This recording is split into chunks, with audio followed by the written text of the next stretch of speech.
Hi everybody, it's Carla with Cobweb Corner, and this is FlossTube number 38. Thanks for joining me. It's been about 3 weeks almost since my last video, and since then we went on our 8-day trip to Mallorca, Spain. I'm so glad we planned it when we did, because even a week later I'm not sure we would have gone with all of the virus scares going on, but we went. We had a fantastic time. It was just beautiful, and I'm so glad that we got it in. At the end of the video, I'm going to post a bunch of photos from the trip, and I hope you enjoy those because it was just a lot of fun. I also got a lot of stitching in, so I'll share that with you too. Since I saw you last, I got diagnosed with sleep apnea, which is, I don't know, I'm mixed about it. I do not sleep at all. It takes me forever to fall asleep, and then I wake up 4, 5, 6 times during the night. And so I finally went and had the test, and I have very, very mild sleep apnea. My husband has severe sleep apnea, and he started wearing a mask a number of months ago, and it has just completely solved his issues. So I was hoping it would do the same for me. I've worn my mask now for 6 days, and it is not going well. It's just not working. I wake up in the middle of the night and air's going everywhere, and I have to take the mask off. But I'm going to keep at it and maybe have to try a different mask, and hopefully I'll see some benefits from it. The one benefit I have seen already is that I think I'm falling asleep a lot faster. In the past, it's taken me as long as an hour and a half to fall asleep. And I think with the mask having this rhythmic breathing, that it's putting me to sleep a lot faster. So that part's good. And I'm hoping that my body just gets used to it. But we are quite the pair in bed with our 2 sleep apnea masks on. It's a very sexy look. So we tease each other about it. I also have continued my Weight Watchers journey, and 2 days ago I was down 11 pounds on my 1 month anniversary, and now I'm 9 pounds down. So my girlfriend says, oh, it's just sodium, and I'm like, yeah, I'm going with that. It's just sodium. So I got to hit the fruit a little bit harder here and try to get down, but I am really happy with the program. And when we were in Mallorca, we were gone for eight days, 7 nights, but one of the nights was on a plane, and I ate everything in sight while I was there. I was like, I'm not going to worry about weight loss. I'm going to have all the drinks I want and all the bread I want. And so I'm actually pretty happy with being 9 pounds down. I would think that's what when I left for Mallorca, I was 9 pounds down, and then I went down to 11, and now I'm back to 9. But you know, I'm really happy with that. Excuse me. Stitchy mail. So I got quite a bit of, I got a letter today, or this week, and I thought it was just so nice. I'm not going to say who it's from because they didn't give me permission to say that, but it's a thank you note for one of the giveaways, which is totally unnecessary but very much appreciated. So it says, Carla, thank you so much for the snowman Christmas ornament kit.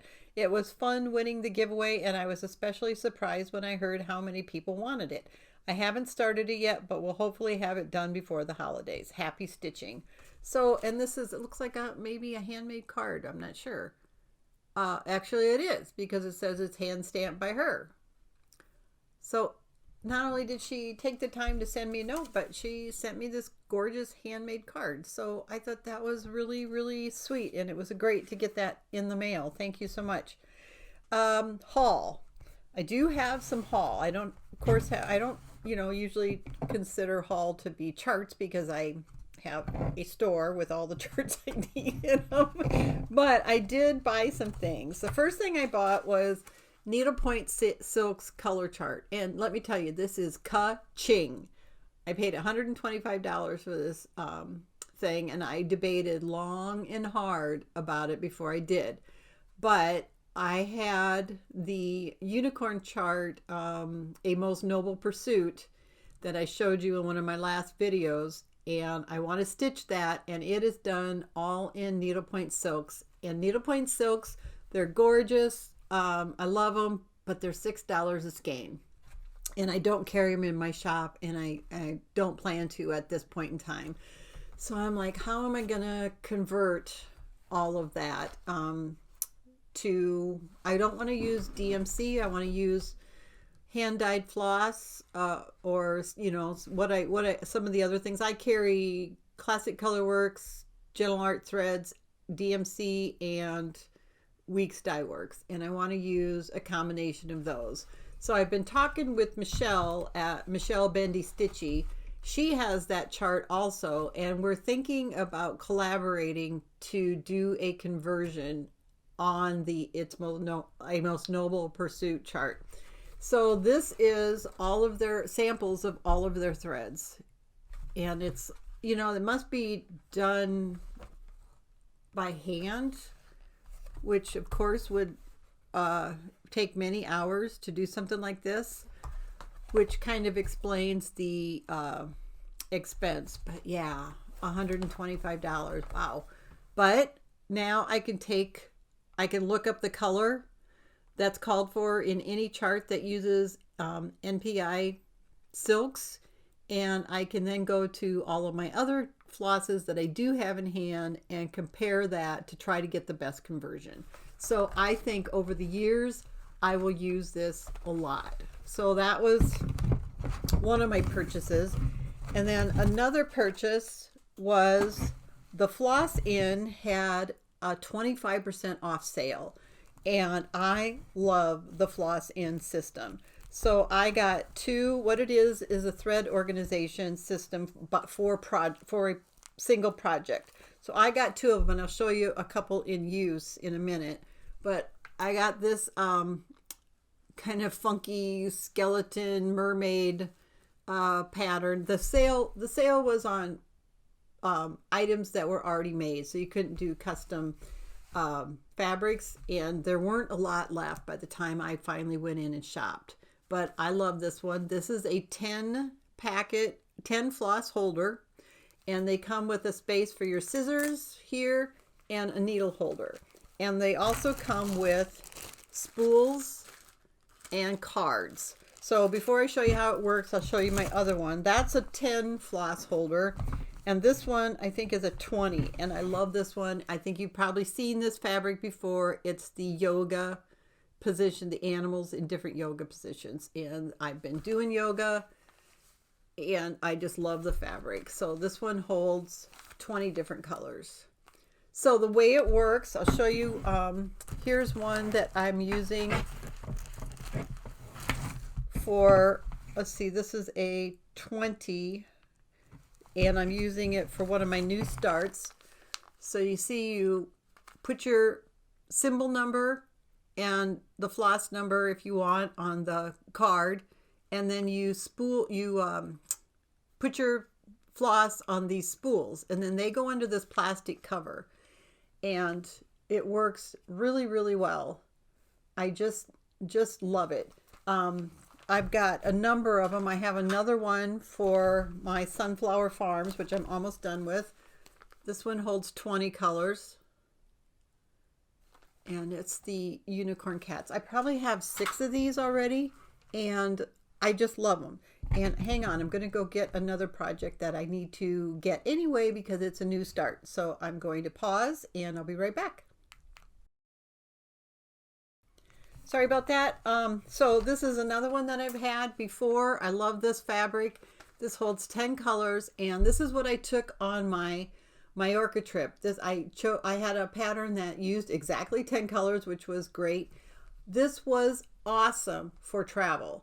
You never lose your thread. Your thread doesn't fall out. So if you're on an airplane or whatever, I just didn't have to worry about that. And it's got a little pocket up here, so once you pull your thread out and cut it and take your strand, then the leftovers get pushed in this little pocket here.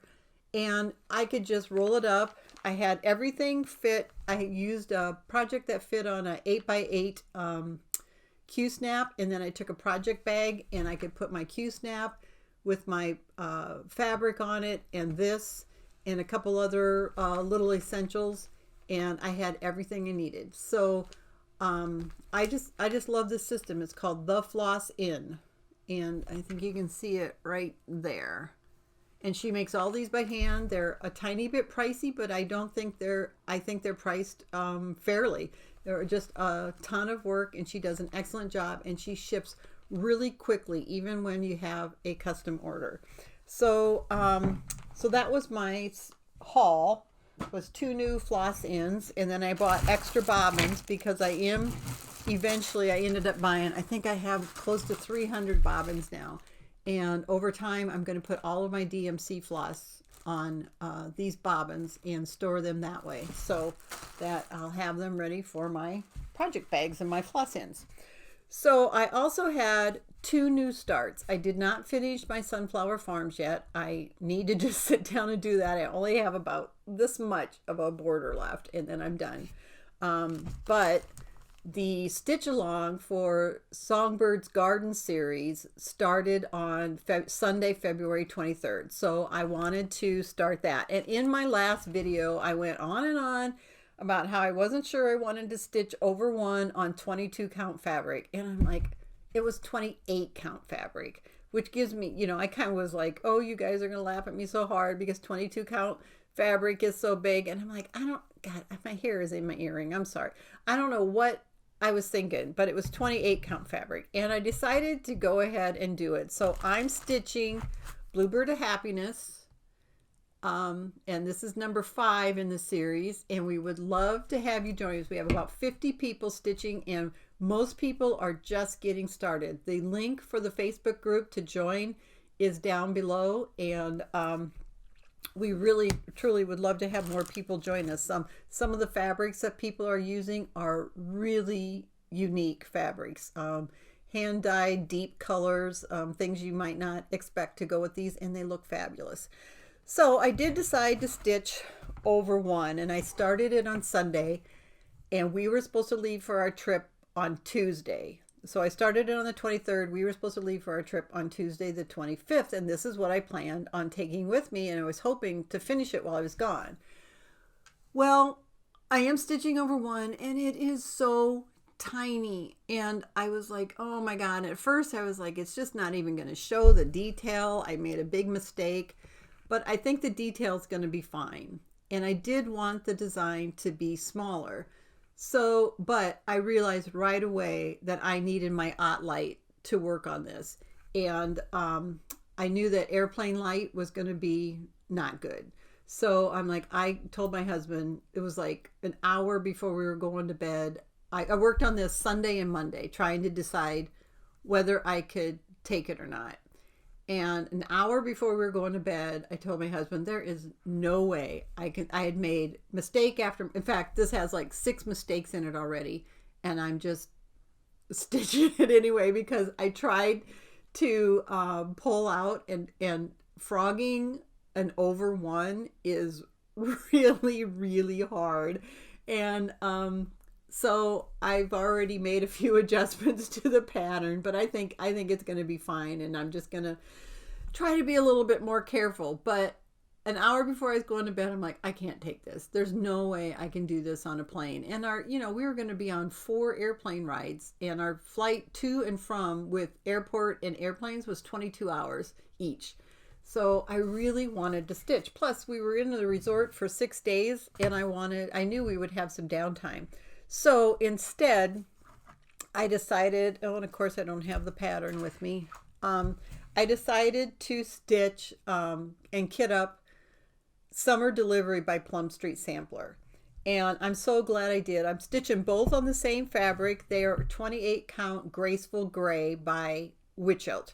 And I really like the fabric. And I had a, I don't know, like 18 by 27 piece prepackaged.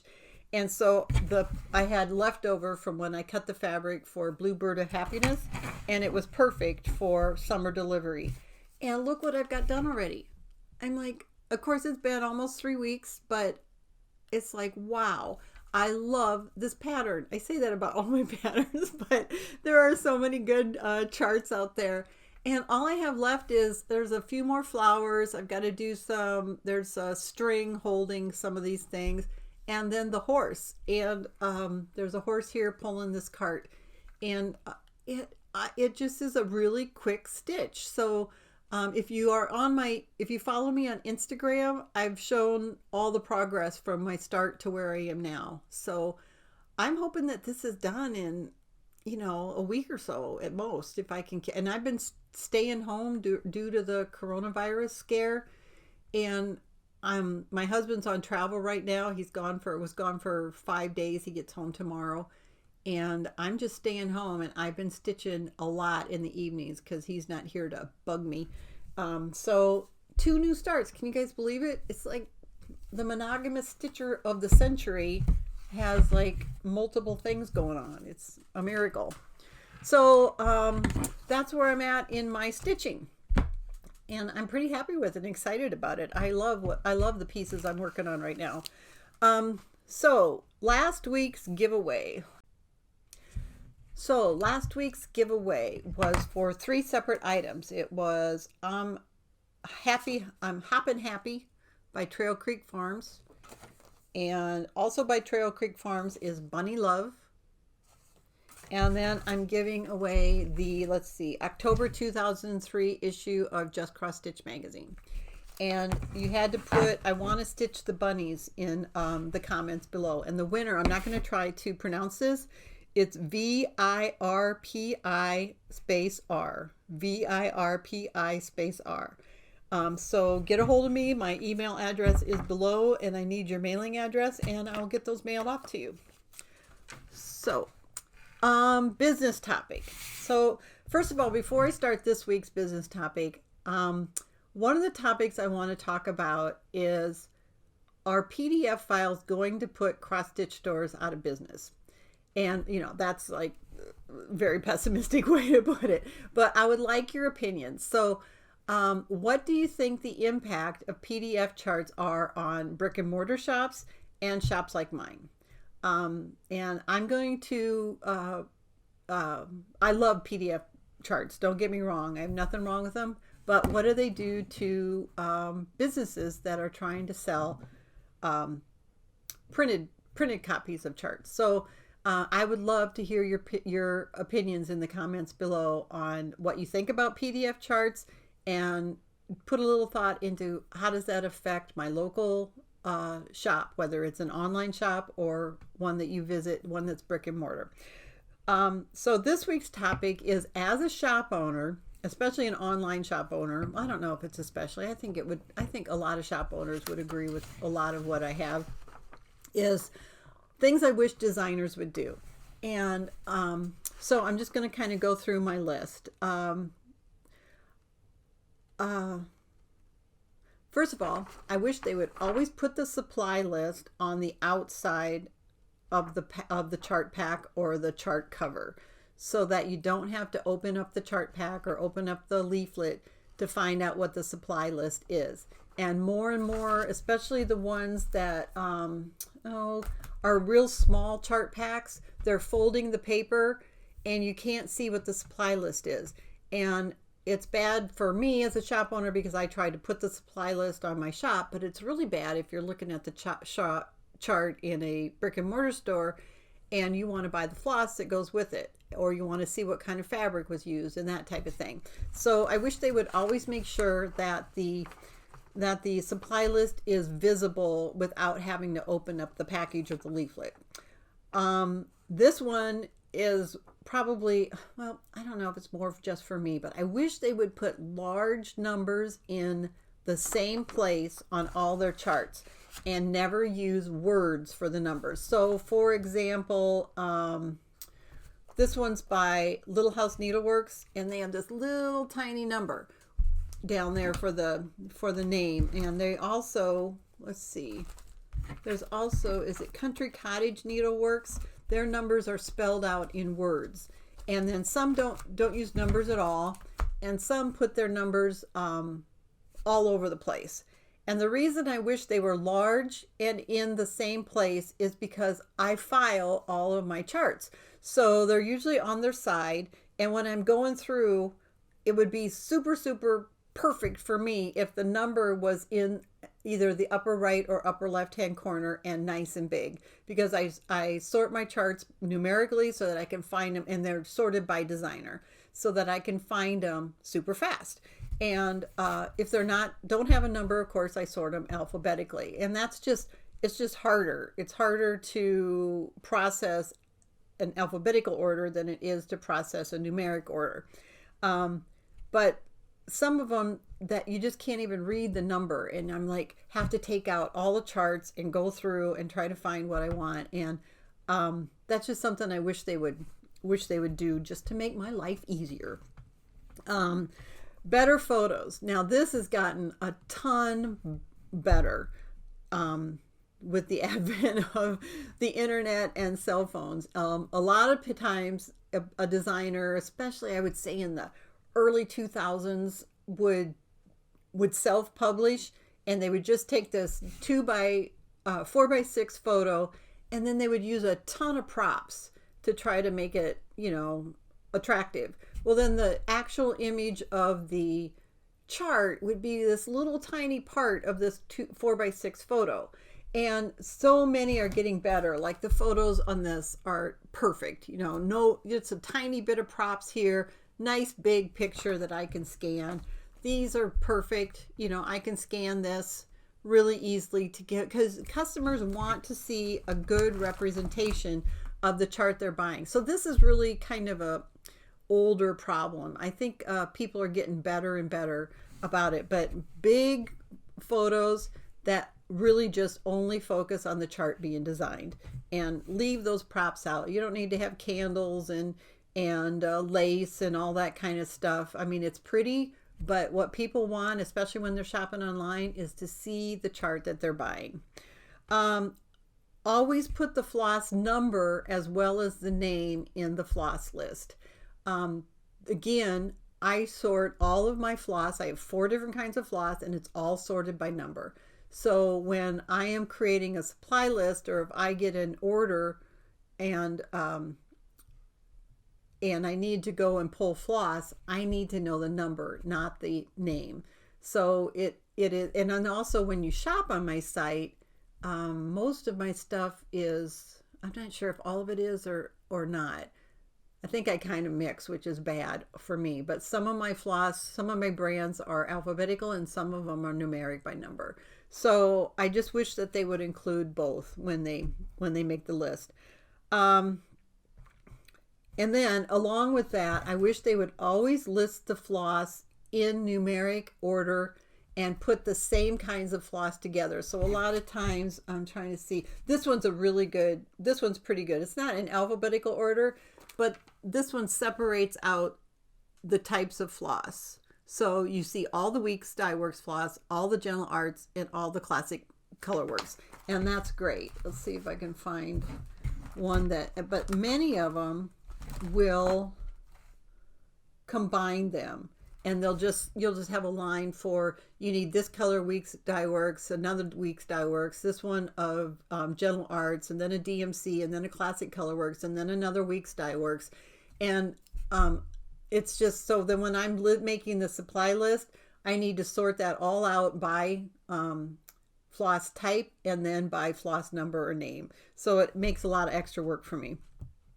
And I think that it's easier too if you're shopping. If you have a chart in your hand, you're going to go to, and you're in a store, or you're on a site like mine, you're going to go to the DMC section first and get all the DMC section stuff added to your cart. Then you're going to go to the Weeks Dye Works and get that all added to your cart, etc. So it's just a little bit more convenient and efficient. And then I wish they would use better paper. And I think all of us can relate to that. So many are going to just printer paper, and not even good printer paper. It's just flimsy, and it's really flops over on your holder, and it doesn't wear well. And I just, even if they want to fold up the chart and use paper, get a good quality, little bit thicker printer paper, and that would make all the difference in the world. Better yet, make leaflets or something. But it, I can't blame them. When you especially if you self-publish and make your own charts, then it's just so much easier to print it on a color laser printer. And so I get that completely, but a good quality printer paper would make a huge difference for everybody. And that's more a stitching issue rather than a shop owner issue. Then I wish the designers would reach out to the shop owners and create a relationship with us. I have a couple of designers that I have kind of started to create a relationship with. But what I mean by that is I wish they would understand, and I'm sure they do, but I wish they would talk to us about how we can promote their charts, maybe do a collaboration. Like, so maybe I got a hold of, I don't know, Trishia with her primitive charts. And maybe we talked and said, you know, I'm going to give you 10% off my charts, and you have a 1-month sale on my items, and promote them through advertising or whatever. And then maybe let me do interviews, things like that, or just little blurbs, a little quote from them that I can include in my FlossTubes, things like that. So that part of that is me. I need to reach out to the designers, but I think that relationship between all shop owners and designers could really grow a lot better and make the industry do better as a whole to see us working together. Another thing I wish they'd do just for my total ease is put their supply lists on their websites so that I can just copy them and paste them into my supply list. And one designer that does this is Glendon Place. She puts her entire supply list in the description of her charts. And so when I get a brand new chart from her, I can go there and I don't have to worry about mistakes, because I'm retyping things, and I can just copy it and paste it into my description of what's going to be my supply list description, and boom, it's done. And, because a lot of times I might transpose numbers or type the wrong number. I'm going really fast, and that saves just a ton of time. And plus, I think it's great information for people visiting their sites to know what the supplies are that's needed. Another thing that I wish they would do, and this goes to my suppliers too, like Hoffman and Witchelt, is I wish they would upgrade their websites. I have to say that there's very few cross-stitch websites, and mine needs a lot of work too, so this is across the board, that are really good. I have to say, Everything Cross-Stitch, fantastic website. Wish mine was as good as theirs. And that's a shop. But the designer websites are all over the board, and they're often very difficult to navigate, and they're often very, very slow. So if you have a website that takes 3 to 5 seconds for every page to load, and you need to order 70 charts from that website, it's a really long process to get your order in. And they aren't benefiting from the ability to do different things, like maybe reward points, or split their customers into wholesale customers and retail customers, and things like that. So it's a lot of work, and it can be a lot of money, but overall it's really, really worth it, because sometimes I'll go to a designer's website wanting to buy just from them and not through Hoffman or Witchelt, and their website is so difficult to navigate that I just quit, and I just say, I'm just going to order this from Hoffman. And then some only have Etsy websites, and first of all, okay, that's a shop, which is the designers now compete with the shop owners, and that is completely, totally fine. But it's also like, man, why would anybody buy a chart from me if they can go to this designer's Etsy shop? So should I carry their stuff or shouldn't I carry their stuff? And it's a big question. It's like they sell directly to their customers, and there's some, like Lindy Stitches has just this fabulous FlossTube presence, and I've tried to carry her things, and just don't sell. I still carry them because they're awesome, amazing charts, and I'm getting her newest releases from market in hopefully early next week. They're already shipped, I think. And so I'll always carry them, but I hardly ever sell any because she has, such a great following and such an awesome personality in her FlossTube that people just go to her Etsy store and shop. And that's great. I'm not complaining about that. But again, that relationship between designer and seller is, I don't know what the right word is. It needs to be better, and we need to figure out how to work together to promote each other's stuff. So, but anyway, some of the sites don't even have a store. They just have like a blog listing. Trishia Ct does that, and her site is great. But and she has an Etsy store too, but that's only for retail. So when I order for her, if I'm not sure what I want to order, I need to go through her entire blog of chart postings and write down the numbers and try to figure out what I have and what I don't have and what I'm missing.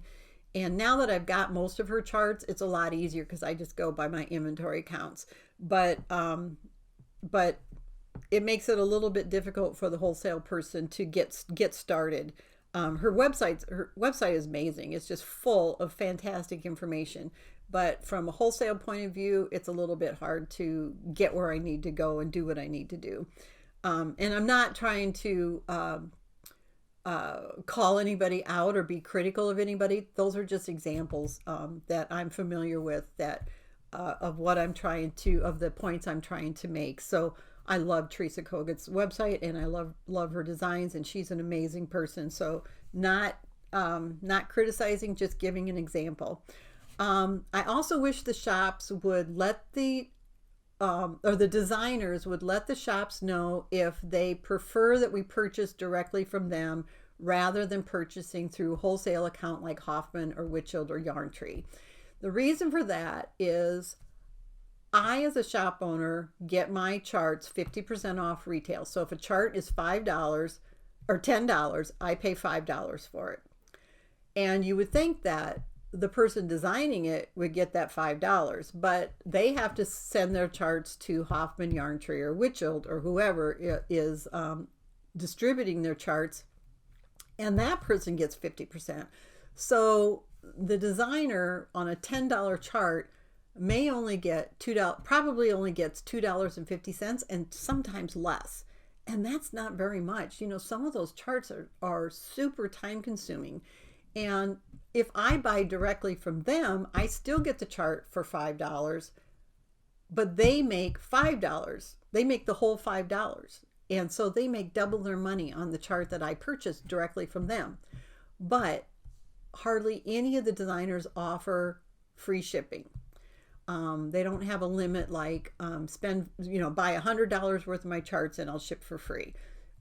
So if I'm buying from, and on Hoffman, you have to spend, on all the retail sites, you have to spend like $500 and you get free shipping. Well, I always spend $500. So everything I get is shipped free.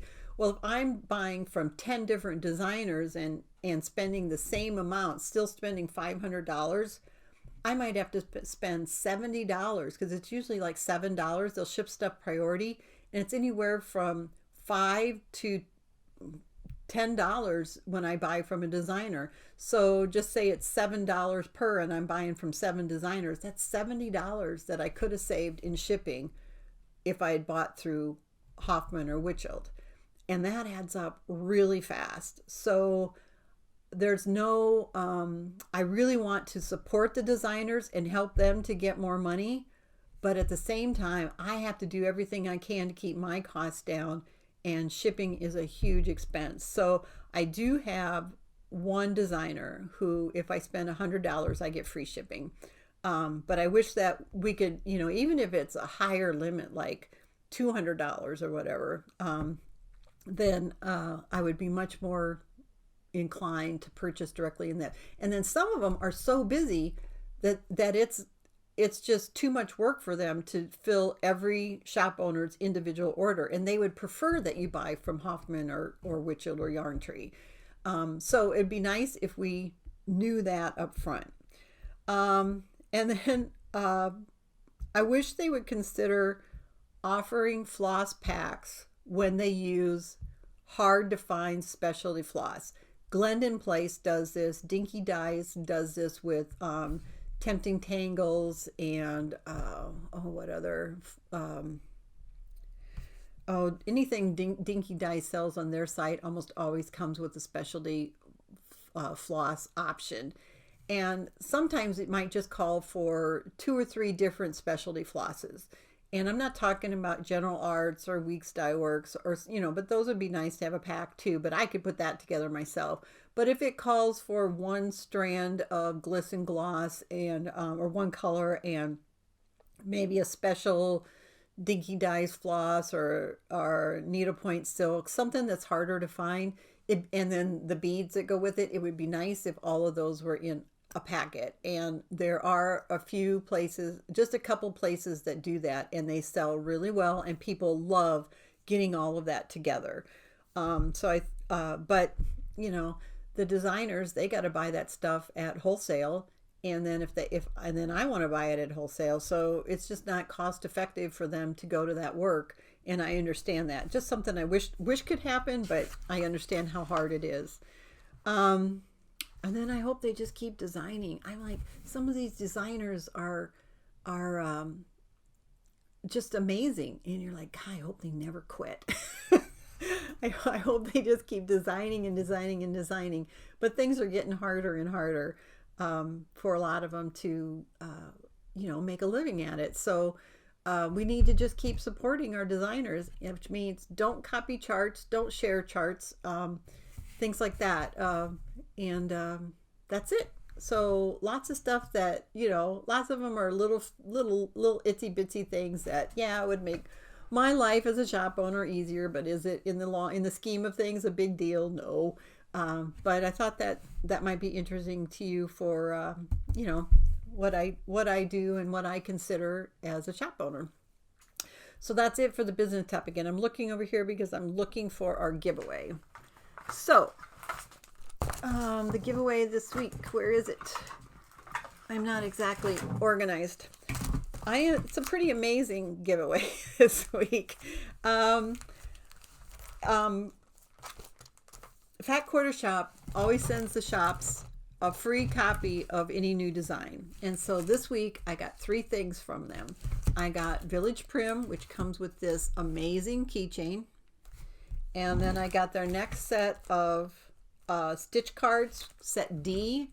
And these are not, you don't stitch a card. They're individual. There's 4 cards in here, 4 sturdy cards, which I like, sturdy paper. And they each have this a miniature design on them. So you got that. And then they came out with this new cross stitch, what do they call it? A cross stitch key. It's got a cloth counter, a ruler, a corner guide, and a reference guide. So you can, see, there we go. You can put this down and count your fabric stitches if you aren't sure. You can say you're so far off from a corner, and then you've got a little ruler. Was that the ruler?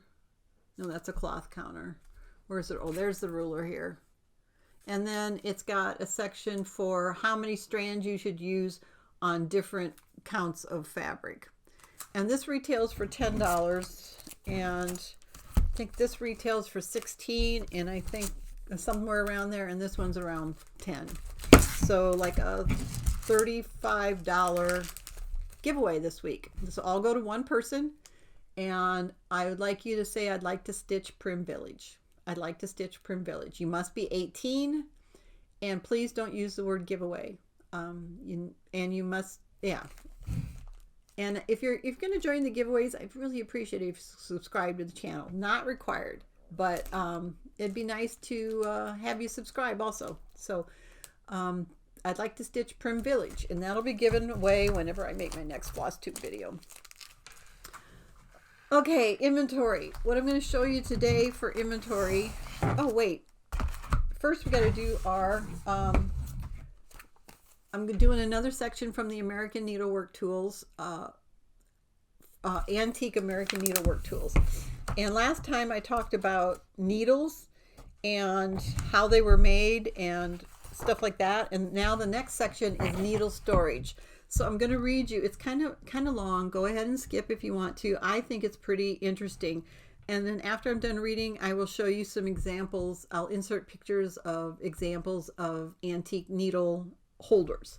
So needle storage says needles, small simple tools in centuries past were expensive due to their labor-intensive manufacturing and, given their small size, were easily lost. Keeping needles safe and close at hand was essential for women and men for centuries. Out of this need came containers specifically designed for storing needles. There was a wide array of needle storage options from simple to complex, plain to highly ornamental. Containers for needle storage take the form of needle cases and needle books. Needle books are made like a book with front and back covers. Between the covers are wool pages to hold the needles. The wool pages were thought to prevent rust due to the lanolin, a wax found in wool that repels moisture. A needle case could be made of hard material like metal, wood, shell, or porcelain. Soft storage for needles includes books made of textiles, often having multiple interior wool flannel pages to hold the needles. American examples are typically colorful and creative. Textile covers include velvet, silk, cotton, and wool. An alternate cover material is leather. The outside covers are often embellished with paint, embroidery, beads, or ribbons. The inside lining textiles are sometimes chosen in high contrast to the exterior, providing visual interest as well as practical storage. Sorry. I'm talking too fast, I think. The Workwoman's Guide from 1838 provides instructions for making a folded or roll-up needle case.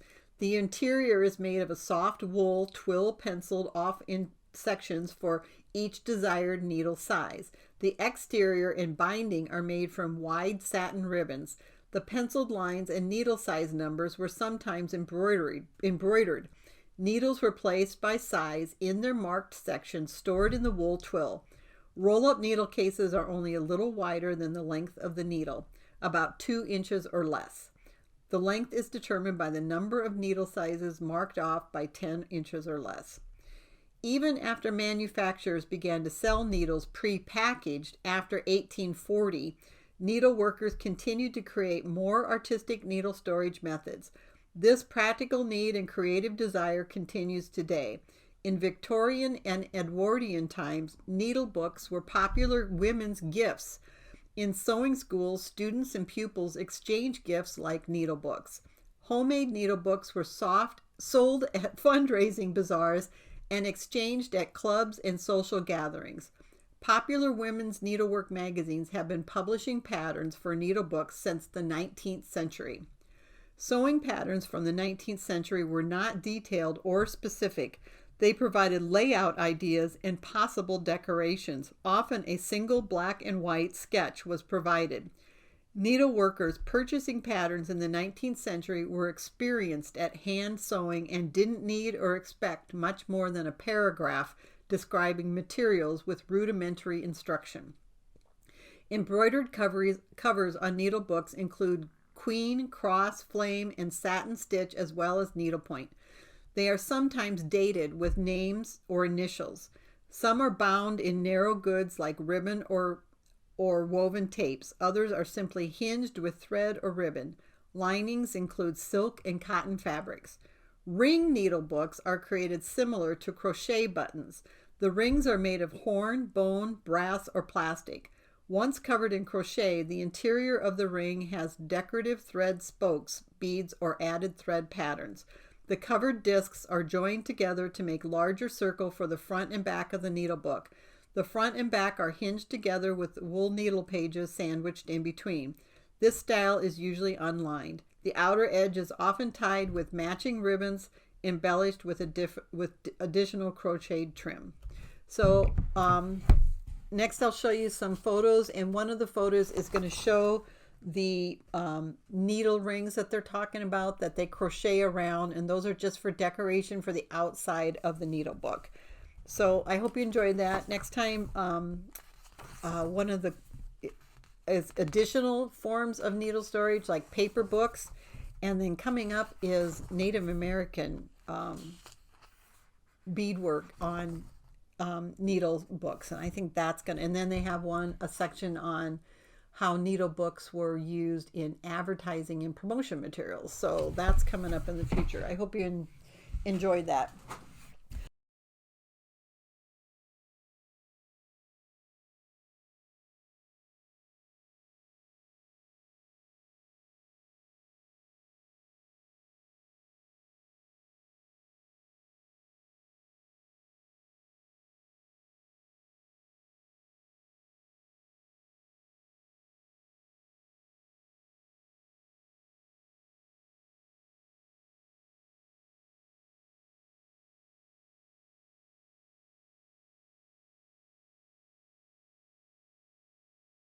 So what I'm going to show you for inventory today is things that are brand new to Cobweb Corner, and most of them were just released. They aren't market releases.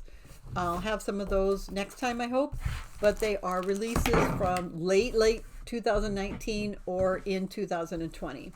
The first one is Owls with Flowers by Les Petits Croix de Lucie, I think it is.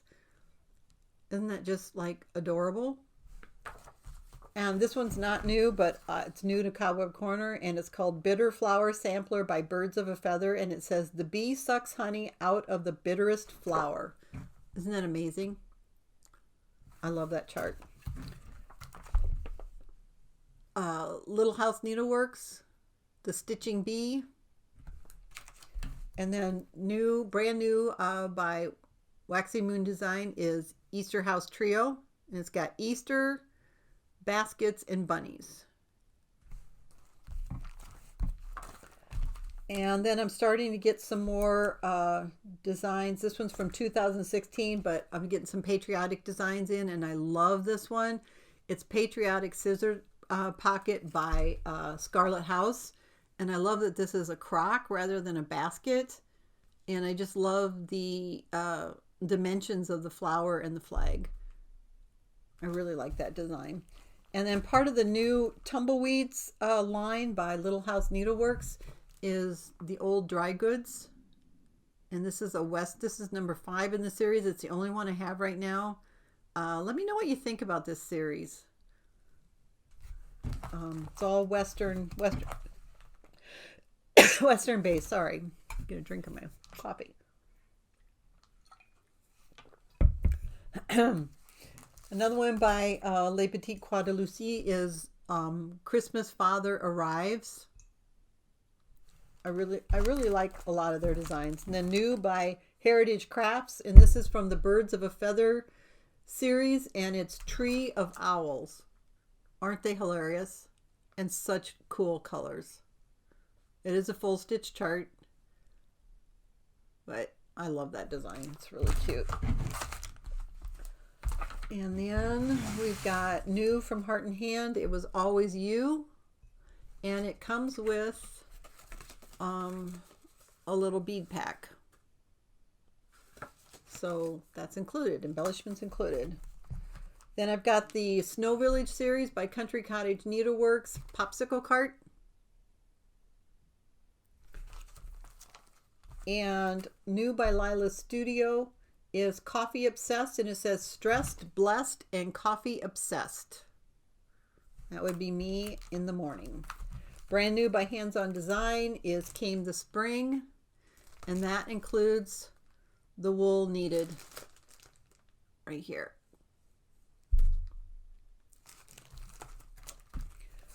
Anna Oman 1873 Sampler by Lila's Studio. This is just released in 2020. Monochromatic. This one. Sorry, I keep taking in a deep breath and it's making me cough. This is only uses it uses 3 skeins of Classic Colorworks used brick, but you can choose any color you want. Brand new by Homespun Elegance is Hippity Hoppity Truck. Brand new by Hands On Design is Hip Hop Chockful. These are so cute. Brand new by Stony Creek, Red's Resting Place. And then this is a new series. I only got a couple of them. It's brand new by Twin Peak Primitives, and it's the Hen Solo series. And this one is Wicked Chicken, and it says, Wicked chickens lay deviled eggs. I just love this chart. It is so funny. And another one, that's the only other one I got in the series, there are more, is Stars and Stripes, Stand by the True White, Red, and Blue. Isn't she funny? I just like, these are so cute. And that's again part of the Hen Solo series. New from Homespun Elegance, Spring Egg 6. You get 3 small designs. I really like the Robin's Nest. Brand new by Hands Across the Sea, the Mary Clayton and English School Girl Sampler. This one, it's done in Auvert Oswald d'Alger silks, but they have a DMC and NPI conversion. Brand new by Shepherd's Bush, part of the Notes series. I really like the Notes series. They're quick stitches. This is Winter Notes, and this one says the north wind doth blow, and then the notes, all the Notes series have kind of a word cloud, but just little words about the subject included. And most of them come with a bead pack, and the bead pack is not available yet from Hoffman, so I'm waiting for that. But then another one by Les Petites Croix de Lucie, and this is just adorable. It's Trick or Treat ? Isn't she cute? And it's just such a cute Halloween design. Another brand new one by by Lila Studio is a Quaker Welcome. And also by Les Petites Croix de Lucie is Santa Lovely, and there's a matching needle minder for this available. And there's also a matching needle minder for Christmas Father Arrives. And then All Joys for Thine by Blackbird Designs. It's gorgeous. And the last one, brand new by Bobby G Designs, is Christmas Gnomes. So all those are available in our shop, and most of them are brand new, pretty brand new releases within the last 3 months. So I'm going to end with a poem. I've been reading poems out of The Rose That Blooms in the Night by Allie Michelle. And you can find a link for this in my Amazon shop. And the link to the Amazon shop is down below. Which reminds me, I've been listening to a lot of books on tape, and I'm reading right now, or listening to right now, Memory Man by, I can't remember his name, David Badachi, something like that. And there's a whole series. It's a crime mystery series.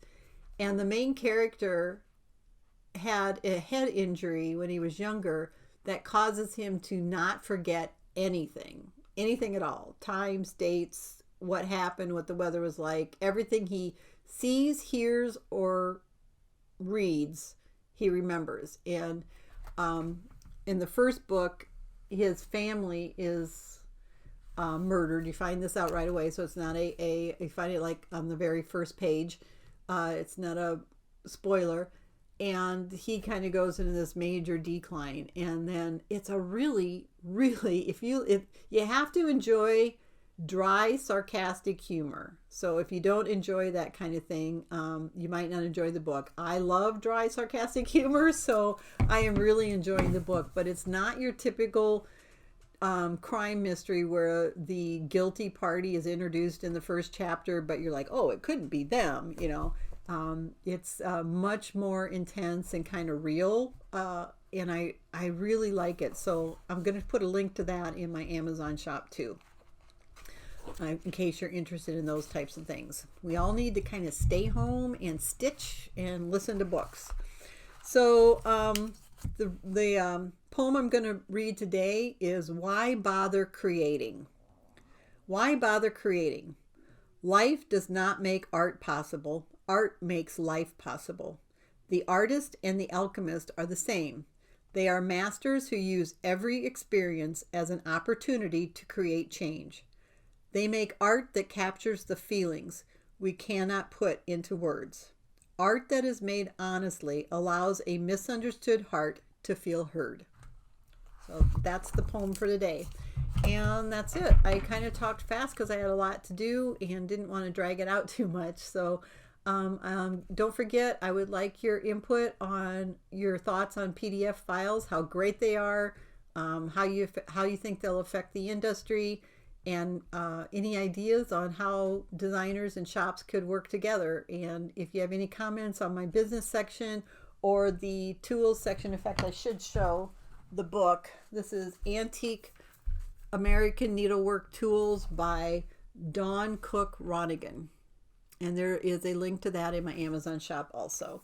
So that's it. Happy stitching, everybody. And I will talk to you again in hopefully not 3 weeks.